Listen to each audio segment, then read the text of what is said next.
Ohtani hit a ball the other way, and it was like that, like kind of like, okay, I'm a little bit, you know. Just the one in Boston. And then he flicks it and goes placata the other way. Look, I mean, that thing is low, away, he's slightly ahead, but do you understand? Look, if you look at it, I want you to stop it right there. Go back, because I want to show you this rip. Remember this. This is him in spring training 2018. Right. You know, everybody's so excited about him. He's got a big leg kick. Right. Man, and he has some struggles. He was having a tough time. Then he makes the adjustment and says, you know what? Forget the leg kick. I'm just going to put my foot down. All right? I'm not going to leg kick. His foot is down, and what he does is he coils, loads, and here we go. Now, all of a sudden, I mean, that home run right there, he hit that ball. If he backed that up because I want you to see when he made contact with that baseball. So, yeah, he's fooled slightly, but he's able to do that hold with his legs, and he makes contact almost off his back knee. And he's able to hit that ball out of the ballpark. That's how much power he's got. Yeah. You know, and I used to be that guy that got the foot down early whenever I got lost, Rip, and it did wonders for me. So I kind of know exactly how it feels like for him to get his foot down and now eliminate all this movement.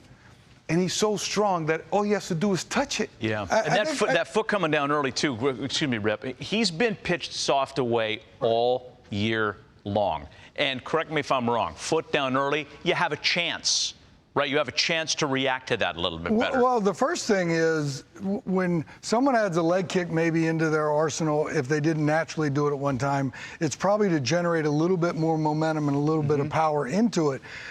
I think what we have undersold on him so far, and you've mentioned a couple times in there how big and strong he is. He's one of the biggest dudes and strongest dudes that's in the game. So for me, I don't need to necessarily generate anything because the more movement means the more something can go wrong. Yeah. So to your point, if he just wants to pick it up and put it back down, he can leak a little bit like he did and then just go, bam, and it goes out that way right there because he's big and strong. He can also get to the one. Well, he did the 90. We've seen that happen already. Yeah. Look, can I get something off my chest? He's a unicorn, by the way. Get something off your chest. Can I get something off my chest? Because we talk a lot about hitting. Because I'm here to help you get this off your chest. You're going to help me here. This is the thing. Look, when we talk about hitting, look, there are a few absolutes, right? But there's room also to be there's stuff that's ambiguous. So like we could talk about many things on how to get to a position in different ways because we're all different hitters, right? You saw Ohtani with his foot down and not even going to the leg kick. So I think timing, being on time is an absolute. You got to be on time to hit. Have to. That's an absolute. Then you want to be in a good, strong position at contact, preferably, and you want to have a high probability swing. You know, you want to see if you can stay in the zone and the trajectory of the pitch as long as possible so you make more contact. I would say those are the three absolutes. If you have another one, please offer it, Rip. But how you get there or how you accomplish that, man, it varies from hitter to hitter. You know, and you saw Albert pick up his leg on that one. You saw him be slightly open.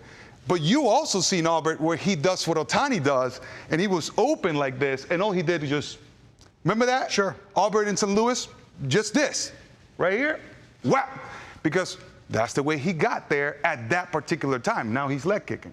You know, you saw Ohtani leg kicking when he was playing out over there, and now he's got his foot down because he had to make that adjustment. So it doesn't even matter, you know, to the kids out there, to young players out there, how do you get your timing, how you get ready to hit? That's on you. You got to figure out a way to get it going. How do you get that barrel going, you know, through the zone? That's on you. Maybe different than me, maybe different than Rick.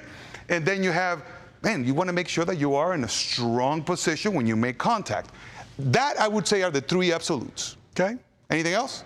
Well, I just, in order to hit, you can have a weird swing, not so good swing, pretty swing. If you hit the barrel of the bat on the baseball in this position right here, you have a chance to hit. Period. Doesn't necessarily matter what your swing looks like or how you get there. And everybody is wired differently. Earlier, I was talking about Junior, my bro. He stood anywhere he wanted in the batter's box from time to time. He did everything. It didn't matter. And he won an MVP standing straight up. He won an MVP crouching down. Remember the violin? Yes, I do. I remember. We talked about the violin. But the idea of being able to get the barrel of the bat to the baseball, period.